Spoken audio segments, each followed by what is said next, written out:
राम राम और hello everyone, मैं हूं ज्योति कुशवाहा और आपका अपने चैनल जेके किचन में स्वागत है। चलिए आज हम बनाते हैं बेसन की बर्फी, जो कि टेस्टी तो है ही और इतनी सॉफ्ट है कि मुंह में जाते ही घुल जाती है। इसमें ना तो हम दूध का यूज करेंगे और ना ही फूड कलर का, फिर भी ये बर्फी इतनी टेस्टी बनेगी कि आप इसे जिसे भी खिलाएंगे तो वो बोलेगा इसे बनाया कैसे है। तो चलिए देख लेते हैं। देखिए, सबसे पहले हमें लेना है एक कढ़ाई में 1 चम्मच के करीब घी। घी पिघल गया है तो अब लेना है 2 कप बेसन।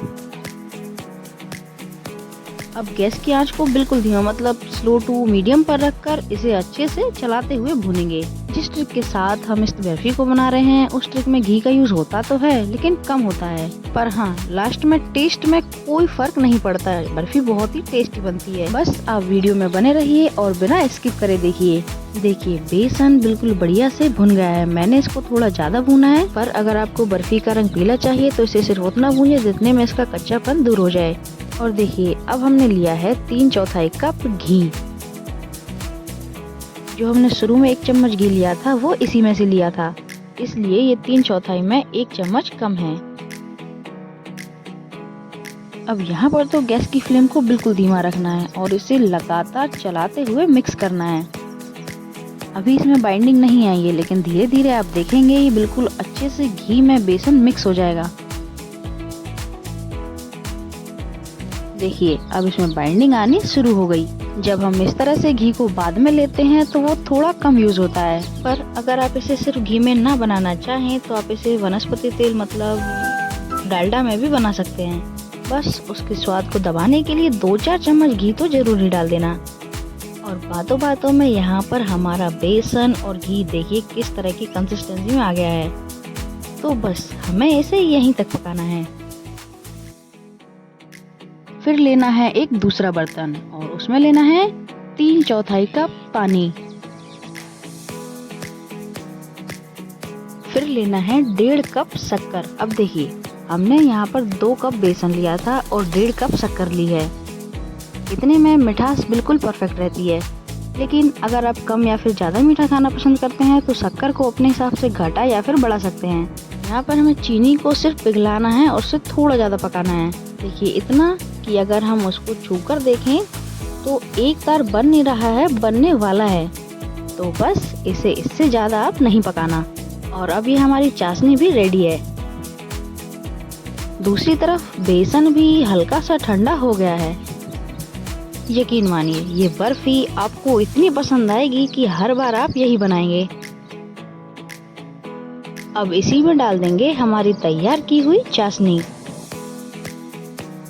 इस टाइम पर तो लगता है इसका कुछ बनेगा भी या फिर सब कुछ सत्यानाश हो गया।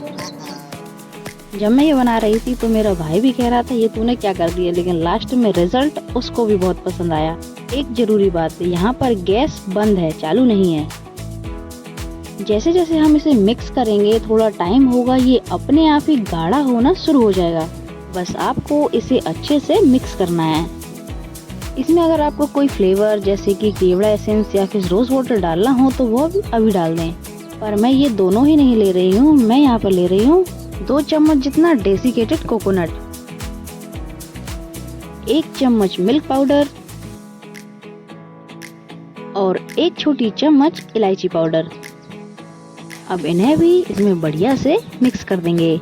इन तीनों को ही पकाने की जरूरत नहीं होती, इसलिए हमने इन्हें अभी लिया है। अब इन तीनों से होगा क्या, डेसिकेटेड कोकोनट से तो एक अलग सा फ्लेवर आएगा, मिल्क पाउडर से इसमें मावा की कमी पूरी हो जाएगी और इलायची तो है ही खुशबू के लिए।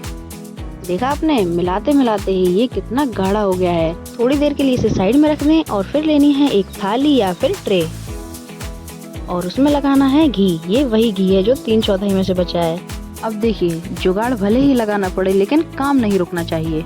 मेरे पास बर्फी वाली ट्रे नहीं थी तो मैंने थाली का यूज किया है। घी को थाली में अच्छे से फैला देंगे जिससे हमारी बर्फी इसमें बिल्कुल भी चिपके ना।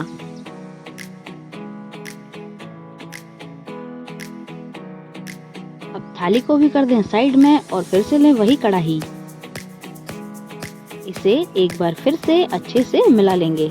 अब देखिए इसकी कंसिस्टेंसी कितनी थिक हो गई है। बर्फी को जमाने के लिए इतनी थिक कंसिस्टेंसी बिल्कुल परफेक्ट है। इसे भी साइड में रख कर लें वही वाली थाली। इसी में सारा मिश्रण डाल देंगे। कई बार क्या होता है कि कभी कभी बर्फी जमती नहीं, या फिर जमती है तो बहुत ही ज्यादा हार्ड हो जाती है। तो वो जमती इसलिए नहीं है कि हमने चाशनी को सही से नहीं पकाया होता, और दूसरा हार्ड इसलिए हो जाती है कि चाशनी को कुछ ज्यादा ही पका दिया होता है। इसलिए बर्फी को बिल्कुल सही से सेट करने के लिए चाशनी का पका होना, बिल्कुल सही से पका होना बहुत जरूरी होता है। चाशनी को बस इतना पकाएं कि एक तार बनने लगे या फिर बन जाए, पर ना उससे कम ना उससे ज्यादा हो।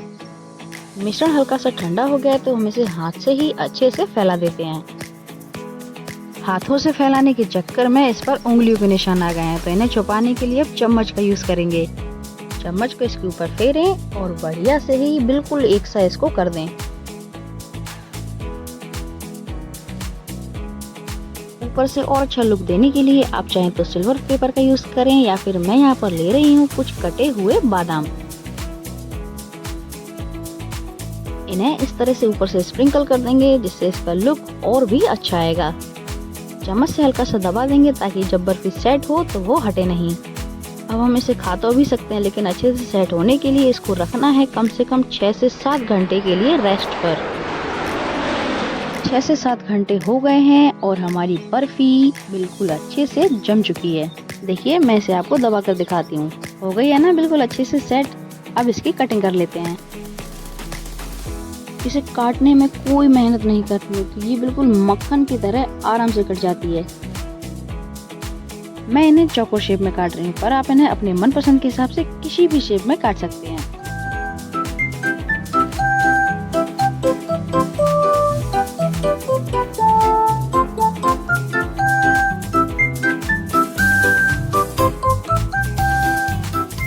कटने के बाद मैं आपको एक पीस उठाकर भी दिखा देती हूँ, ये कितने आराम से निकल जाते हैं।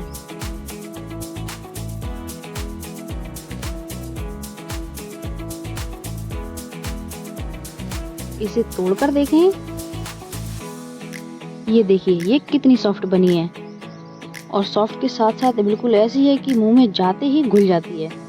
तो आपसे झूठ नहीं बोलूंगी, मैंने इसे घर पर बिल्कुल पहली बार ट्राई किया है, और पहली बार में ही घर में सबको इतनी पसंद आई है कि मतलब बहुत ही ज्यादा पसंद आई है।